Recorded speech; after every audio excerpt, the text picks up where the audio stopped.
رسول اللہ صلی اللہ علیہ وسلم لوگوں کو کسی کام کا حکم دیتے تو وہ ایسا ہی کام ہوتا جس کے کرنے کی لوگوں میں طاقت ہوتی۔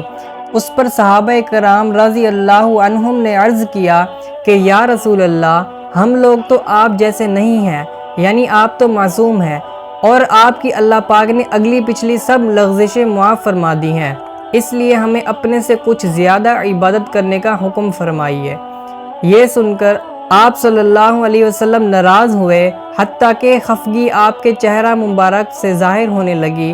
پھر فرمایا کہ بے شک میں تم سب سے زیادہ اللہ سے ڈرتا ہوں اور تم سب سے زیادہ اسے جانتا ہوں، یعنی پس تم مجھ سے بڑھ کر عبادت نہیں کر سکتے۔ رسول اللہ صلی اللہ علیہ وسلم نے فرمایا، جس نے رمضان کے روزے ایمان اور خالص نیت کے ساتھ رکھے، اس کے پچھلے گناہ بخش دیے گئے۔